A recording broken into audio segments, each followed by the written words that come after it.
Now 6:46, and we are following a big story that made news yesterday. President Donald Trump signing an executive order to start dismantling the Department of Education.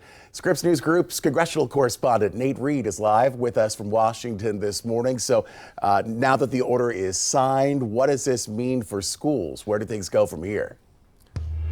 Yeah, Blaine, a lot more questions than answers this morning about what the future is for the Department of Education. Remember, President Trump signed that executive order yesterday. He said that his Senate confirmed Secretary of Education Linda McMahon. He wants to be the final ever U.S. Secretary of Education. But remember, the Education Department signed into law by President Jimmy Carter back in 1979. It is an organization, an agency that is appropriated money every year by Congress. And so for those reasons, Congress would need to take certain steps to actually defund and abolish the agency. Not clear that those votes exist in Congress. Meanwhile, President Trump trying to play the role of reassurer in chief yesterday during that executive order signing session at the White House, saying that some of the key functions of the Department of Education will be carried on by other departments.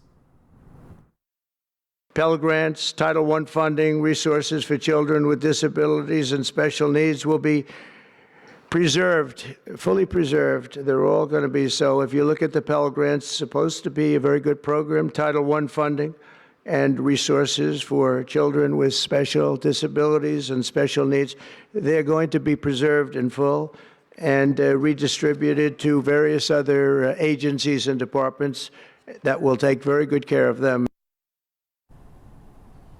The latter half of that quote there, that is really the question. What agencies and departments would handle some of the things the Education Department is doing, like sending that funding to K through 12 schools and other organizations, also carrying on some of the investigations into allegations of things like anti-Semitism that the Department of Ed has been focusing on for the last couple years or so. So a lot of questions about who would accomplish that.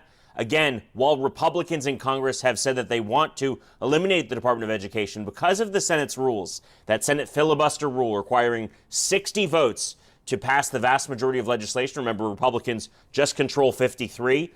It's extremely unlikely that Republicans would be successful in defunding and abolishing the Department of Education. Again, more questions than answers. It seems like this could also end up in the courts like so many other of President Donald Trump's executive orders. This could be a similar situation to what we saw with the U.S. Agency for International Development just earlier this week, where a judge ordered the Trump administration to reverse some of the cuts that they made to that department. So a lot more questions than answers this morning, Blaine.